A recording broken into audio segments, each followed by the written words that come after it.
Hi, I'm Kat, and today's video is going to be a challenge. So what do I mean by that?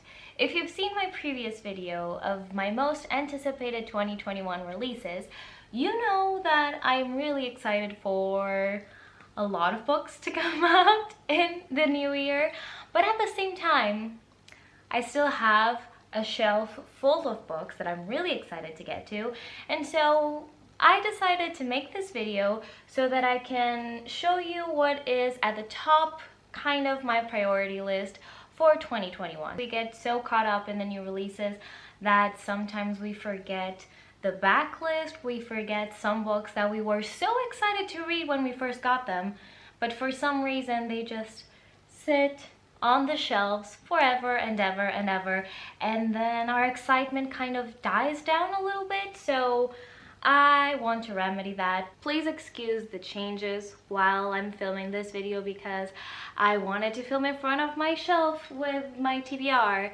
and now the sun is coming out. It's been raining all morning, but here we are, so excuse the lighting, I'm sorry. So let's start with the first book, which I don't think will be a surprise, and that is Gemina by Amy Kaufman and Jake Kristoff. I read Illuminate last year. It's YA, sci-fi, really fun, multimedia kind of text and storytelling. I really loved Illuminate, so now I obviously want to continue with that series. Everybody raves about it, and it was such a great adventure that I am really excited to continue on. Then we have a classic. This is Sense and Sensibility by Jane Austen. It was one of those that I bought years and years ago after I first read Pride and Prejudice. If you collect classics, you know that they always seem to find a way into your TBR shelf, but sometimes not out of it, and this is very much that case. So I really enjoyed Pride and Prejudice. I read Northanger Abbey last year. Wasn't the biggest fan, but I always hear incredible things about Sense and Sensibility, so I really want to give this one a try. All of these, I have no timetable whatsoever to read them in. I can read them all in January, which unlikely, but at the same time, I could read them all in November and December. I don't care. I'm not putting that pressure on myself. It's just I really want to get to all of these eventually this year. This is one that is kind of a cheat, but at the same time it isn't. This is a little sneak peek into my future video, my future book haul, and this is Miracle Creek by Angie Kim.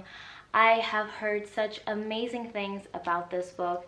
I cannot wait to get to it, and I'm putting it here already, even though I bought it very recently, because I don't want this to gather dust on my bookshelves. It's more of a mystery, it's a court drama kind of situation, and so it's very likely, because it is outside my comfort zone, that I will just postpone reading it, and I don't want that to happen. I was really excited when I first got it, and I don't want to lose that excitement, so yes. This is on my list, and I'm hoping to read it very soon. Next up, we have another one that I got last year, and that is Real Life by Brendan Taylor. I am so excited to get to this book, and it's one of those that is on my shelf because I think that I will love it so much that I just want to save it for the right time. I'm really trying to push myself so I don't procrastinate reading books that I think I'll love more and more. I'm trying to change that about myself. And this is one of those books. Everybody loves it.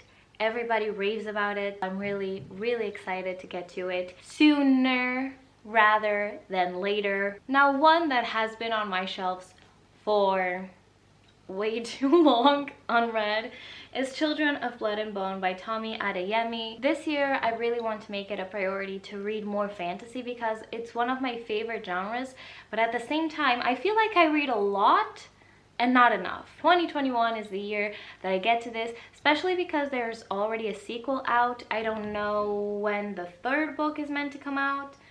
Either way, there's more books in the series, so if I love it, I have more of them to read. Next up, we have On the Road by Jack Kerouac, and I will be 100% honest about this book. I got it too many years ago when I knew nothing about it, I was starting to read more books in English, and so this just was a classic that I had available to me. I bought it, and the more I hear about it, the more I'm aware that I probably won't enjoy it, especially because, like the title says, on the road. It's about a road trip of some kind. I hate road trip books. So obviously when I got this, I wasn't aware of that preference of mine yet. And so even though I don't think I love it, I do want to read it so that I can get it off my back and get it off my to-be-read shelf. That's pretty much the goal here with this book. Maybe it'll prove me wrong, which would be incredible, but I think it's unlikely. Next up, we have Conjure Women by Afia Atakura. This is another book that I got last year. For some reason, this gives me summer vibes. I can't explain it, but it does. And so I'm planning to read it when the weather gets warmer. This is historical fiction. It has a little bit of magical realism to it. This focuses on a mother-daughter relationship. It has more to it, obviously. I cannot wait to get to it. I think I'll love it. And once again, I do not want to go another year with this book unread. I need it in my life.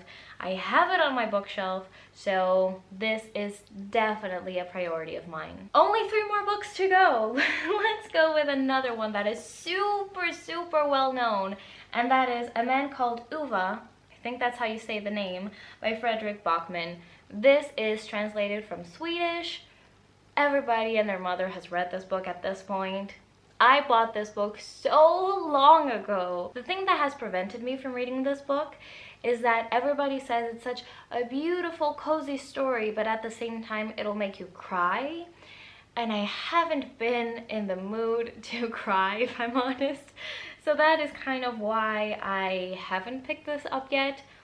That being said, this will be the year that I do. I'm planning to pick it up very soon. Then we have All Adults Here by Emma Straub.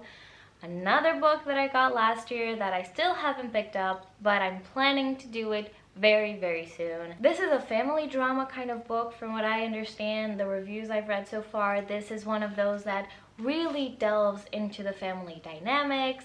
Certain characters have secrets, some others discover those, and it's all about the family, the relationships, and I think I'm going to really enjoy that because, as you know, at this point in time, I really enjoy family books and family dynamics being explored. And finally, the last book that I absolutely need to read in 2021, can you guess it? Is Throne of Glass by Sarah J. Maas. I've been meaning to read this book for so long, and I still haven't, and it's getting ridiculous. It's the thing of loving an author so much that I don't want to run out of books of theirs to read.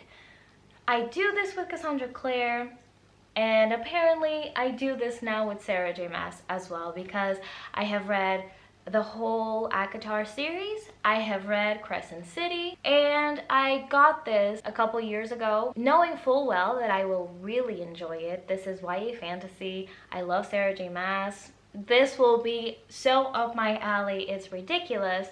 And so because I know I'll love it, I'm just, once again, saving it for the perfect time. So I'm deeming 2021 the perfect time to finally pick this up. And that's the video for today. I hope you enjoyed it, and please let me know in the comments what books you already own that you absolutely need to read in 2021.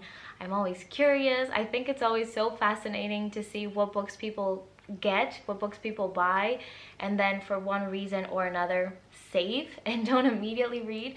So tell me down below, and I'll see you next time. Bye!